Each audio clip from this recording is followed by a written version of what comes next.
Halo, bertemu kembali dengan saya Mario Nenggolan. Kita melanjutkan kuliah kita mengenai Economic Analysis dan Life Cycle Costing. Video ini khusus membahas Life Cycle Costing dalam melakukan investasi ataupun melakukan project ya pada manajemen energi ya. Seperti sudah saya jelaskan pada video sebelumnya bahwa fungsi video ini atau slide ini membahas mengenai LCC itu untuk sebagai bantuan ya bagi energy manager dalam men-shortlist atau menentukan mana energy management opportunity yang akan dilanjutkan menjadi project ya. Nah, project-project tersebut nanti akan dilihat dibandingkan dari segi ekonomi, lalu yang terbaik bisa diusulkan kepada top level management ya. Oke. Di sini kita mengenai LCC ya atau Life Cycle Cost Analysis. Nah, biasanya dalam sebuah proyek itu start dalam hal akuisisi ya, akuisisi atau melakukan investasi. Contohnya membeli turbin, membeli air conditioning, membeli lampu, ataupun membeli proyek-proyek lainnya. Pada kasus kita membahas mengenai manajemen energi. Lalu setelah dibeli, ini termasuk barangnya, ongkos instalasi, lalu ongkos-ongkos lain, transportasi ya. Lalu setelah jadi beroperasi, itu namanya utilization cost. Nah, utilization cost ini ada dua, ongkos untuk operasional hari-hari ya, ongkos kerjanya, ongkos energi yang digunakan, ongkos-ongkos lain itu ada di situ. Lalu ada juga termasuk di dalamnya, dalam utilization ini ada yang namanya ongkos perawatan ya. Perawatan dilakukan terus ya, tiap tahun, tiap hari kalau kita cek, sama seperti operasional untuk menjalankan sebuah mesin atau menjalankan sebuah investasi. Lalu setelah sekian tahun, 20 tahun atau 30 tahun gitu ya, lalu sudah tidak kita pakai lagi, itu namanya nanti sudah rusak, atau mungkin bukan rusak tapi sudah tidak efisien menurut kita, lalu kita disposal ya. Biaya cost untuk membuangnya itu ada. Atau kalau misalkan bendanya atau investasinya masih bagus, bisa dijual, itu namanya salvage nanti ya. Lalu kita melakukan lagi akuisisi dan seterusnya. Nah, acquisition cost itu apa aja? Tadi sudah kita bahas sedikit ya. Purchasing price, contohnya beli mobil atau beli investasi AC ya, AC sentral. Nah, kita keluar uang. Instalasinya keluar uang. Melatih bagaimana caranya menggunakannya keluar uang. Meng-hire engineer untuk perawatan harian atau mengoperasikan harian keluar uang. Merawat harian keluar uang. Izin untuk menggunakannya ya, izin penggunaan keluar uang. Renovasi perbaikan untuk mesinnya atau alatnya bisa diletakkan di situ, keluar uang. Itu namanya acquisition cost. Itu dikeluarkan pada tahun pertama. Lalu yang kedua, cost yang kedua yaitu utilization cost. Itu terdiri dari dua hal, yaitu operating cost dan maintaining cost. Operating cost itu contohnya adalah menggaji pegawai yang mengoperasikannya, karyawan-karyawan yang mengoperasikannya. Contohnya adalah AC sentral. Nah, itu kan harus ada yang mengoperasikannya ya. Ada contohnya ada karyawan mengoperasikannya, lalu itu tidak cukup satu gitu ya. Lalu biaya kedua adalah maintenance. Maintenance itu ganti olinya, misalkan ya mesin, atau ganti kalau misalkan AC tadi ganti refrigeran ya. Lalu misalkan perlu dibersihkan, perlu orang untuk membersihkannya, material untuk membersihkannya. Jadi banyak hal yang digunakan dalam hal rutin ya, pengoperasian dan perawatan. Nah, ini bisa kita bagi menjadi dua, direct cost dan indirect cost. Direct cost itu direct cost artinya yang langsung gitu ya, berhubungan dengan operasional produksi contohnya. Contohnya adalah materialnya tadi ya, pekerjanya, perbaikan, maintenance. Lalu indirect cost itu biaya-biaya yang tidak langsung berhubungan. Contohnya ada pembersihan gitu ya. Jadi cleaning service datang ke situ untuk membersihkan itu. Padahal kan sebenarnya dia juga sebelumnya juga sudah ada ya digaji, tapi lebih banyak lagi aktivitasnya, sehingga tetap ada ongkos yang dikeluarkan ya. Peralatan-peralatan untuk membersihkannya juga termasuk dalam hal indirect cost. Nah, pada perusahaan secara umum standarnya gitu ya, energy cost itu masuk ke overhead ya, atau indirect cost. Seharusnya masuk ke direct cost ya, agar kita bisa ukur dan kita bisa perhatikan penggunaan energi lebih efisien.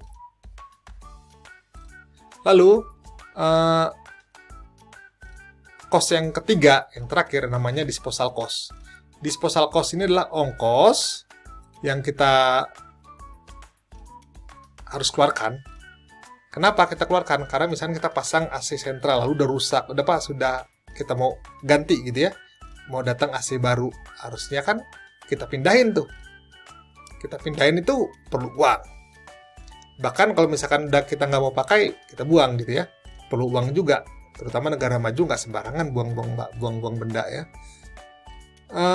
Tapi biasanya dijual orang karena masih bagus, sehingga kalau dijual masih bagus atau barang second, kita bukannya keluar uang tapi dapat keuntungan yang namanya salvage ya. Jadi kita dapat salvage value sehingga nilainya positif bukan negatif. Kalau disposal cost itu bisa negatif. Kenapa? Karena kita untuk membuangnya butuh uang ya. Jadi membuangnya butuh uang nih, seperti gambar di sini. Sedangkan salvage dapat uang dengan cara dijual second ya. Atau dijual kiloan juga bisa, itu salvage. Lalu cost untuk investment tadi yang ada 3 ya. Acquisition, utilization, disposal, itu angkanya kan kita belum dapat angka realnya. Biasanya kita pakai apa? Ada di sini grafik ya. Grafik ini menerangkan bahwa ke sumbu X makin ke kanan ya,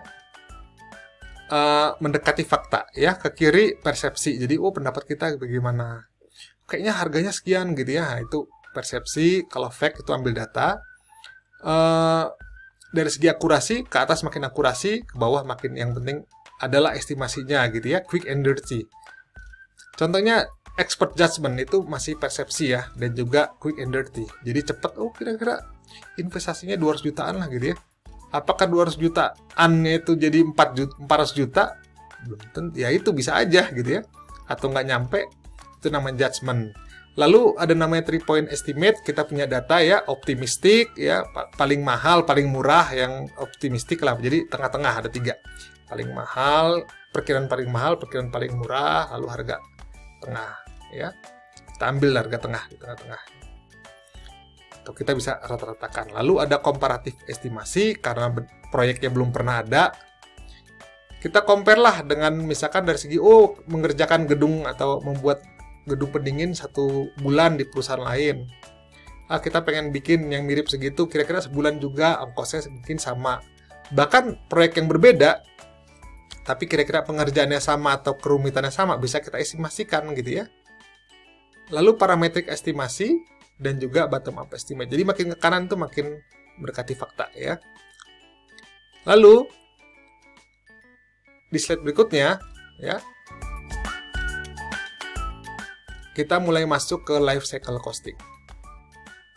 Jadi life cycle costing ini biasanya digunakan untuk menghitung dari umurnya produk tadi. Misal produknya umurnya 5 tahun atau umurnya 10 tahun sampai salvage atau 20 tahun, itu kita estimasi semua, berbeda dengan estimasi yang di video sebelumnya menggunakan ekonomi teknik ya. Ini sampai periode investasinya berakhir. Nah, kita bisa melihat bahwa banyak ya informasi-informasi atau data-data yang tadi kita butuhkan ya. Purchase price tadi, yang acquisition price atau acquisition cost, operation and maintenance, refurbish kalau mau dilakukan perbaikan, lalu ada disposal, dibuang, atau salvage kalau mengalami untung karena menjual. Nah, ini kita bahas semua ya, satu persatu. Lalu tapi kita akan bahas dulu ya kenapa kita pakainya LCC, misalkan contoh kasus ini. Karena kita bisa melihat ya dari banyak segi LCC lebih bagus ya dalam membandingkan. Contohnya kita punya ada 3 alternatif. Itu kita bisa bandingkan dari life cycle yang misalkan benda A umurnya 10 tahun, benda B 20 tahun, benda B C 30 tahun. Lalu ini ada cost pembeliannya, ada perawatannya, maintenance, dan salvage juga masing-masing. Lalu kita bisa bandingkan. Ya, mana yang lebih baik. Lalu,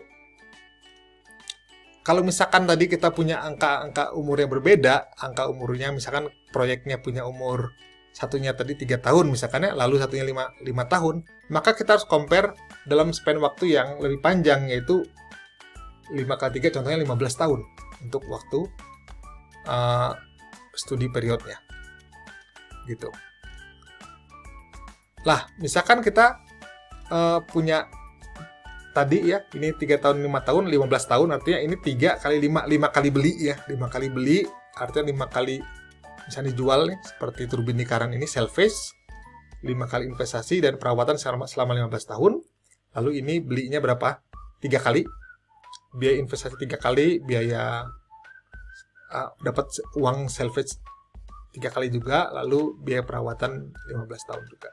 Lalu kita bandingkan ya. Dengan time horizon 15 tahun dengan bunga sekian gitu ya, misalkan bunga seperti per hari ini kita asumsikan. Bahkan selalu kita bisa membandingkannya. Ya. Contohnya seperti example 4.11.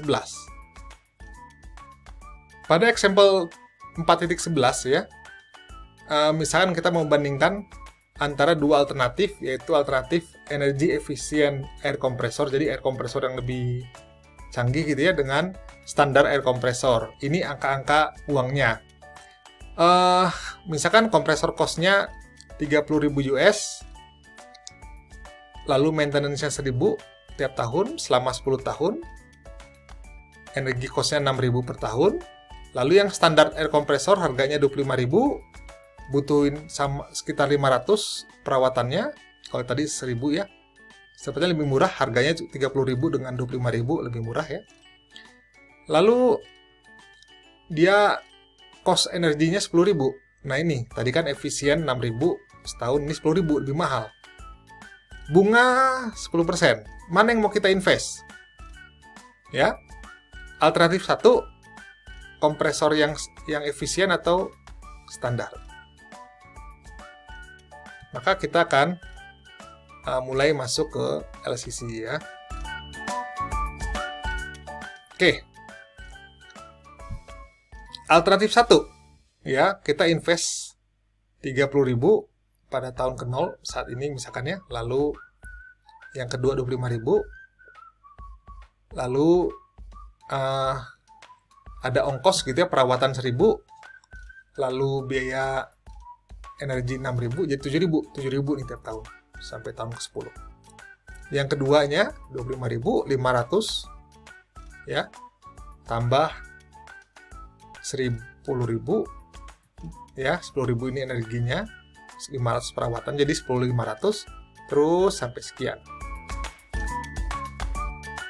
Lalu alternatif 1 ya, kita bisa hitung 30.000 investasi pertama, 7.000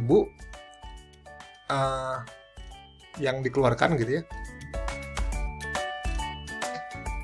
Maka dapatnya $73.012 dalam 10 tahun. Lalu alternatif kedua 25.000 tambah 10.500, 10 tahun 89.500. Setelah kita mendapatkan perhitungan kedua analisis tadi, maka kita pilihlah yang lebih murah. Tentu ya. Ternyata alternatif pertama lebih murah. Karena total cost yang kita harus keluarkan adalah $73.012 dibandingkan $89.518.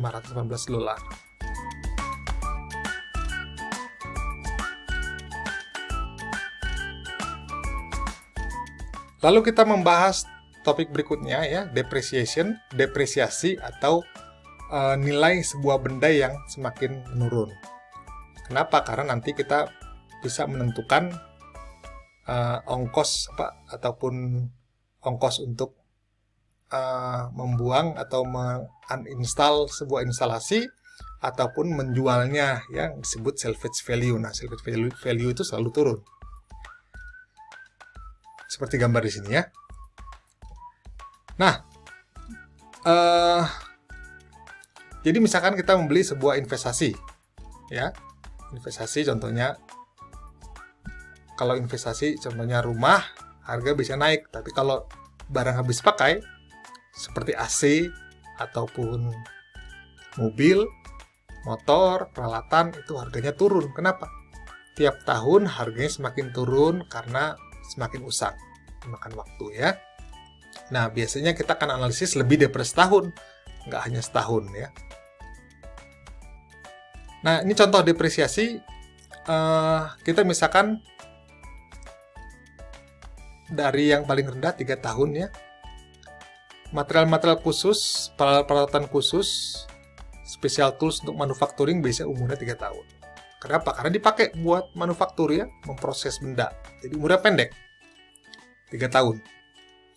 Kalau misalkan mobil, ya, mobil truk, komputer, mesin kopi, itu 5 tahun. Jadi umurnya 5 tahun. Nah, contohnya di negara maju, 5 tahun ya, di US mobil diganti. Kenapa? Karena peluang harganya sudah memang ngedrop. Tapi yang paling utama adalah usangnya ya, makin usang. Pak, 5 tahun belum usang, Pak. Betul. Tapi di sana kalau berpikirnya begini, ada kemungkinan rusak di tengah jalan, itu ongkosnya lebih besar ya. Ataupun rusak perawatan tuh ongkosnya tinggi. Karena biasanya benda itu kalau ada yang rusak mereka main ganti ya. Kalau kita kadang suka diperbaikin dulu ya, sehingga bisa berfungsi. Lalu misalkan furniture, lalu barang-barang lain gitu ya. Ada fixture ini contohnya cekam gitu ya, di manufaktur tapi bisa juga di tempat lain. Itu furniture dan teman-teman ya, itu sekitar 7 tahun ya, 7 tahun. Lalu petroleum refining asset itu contohnya adalah pabrik pemurnian minyak gitu ya. Memproduksi makanan itu pabriknya itu biasanya 10 tahun. Telepon distribution equipment, peralatan-peralatan telekomunikasi ya, contohnya di jaringan kabelnya, air, pembuangan, itu 15 tahun masa umurnya. Utility transmission, sewer juga, tapi ya di kota itu juga umurnya lebih panjang, 20 tahun. Gedung, apartemen, itu 27,5 tahun. Misalkan kantor ataupun mall, 31,5 tahun. Jadi ada umurnya masing-masing. Ya, nah itu cara ngitungnya. Depresiasi, misalkan kita punya investasi sebesar 10.000 US gitu ya, lalu dalam 5 tahun nih misalkan,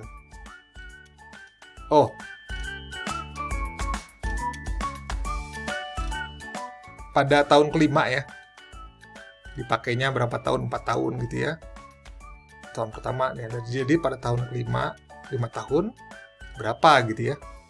Nah, kita bisa melihat dari tabel ini tabel untuk 3 tahun, 5 tahun, 7 tahun. Jadi misalkan ada tabel ini ya, ini depresiasi setelah tahun keempat gitu ya, yang artinya tahun kelima. Artinya kita pakai yang ini ya, cari tahun berapa? Tahun keempat tuh.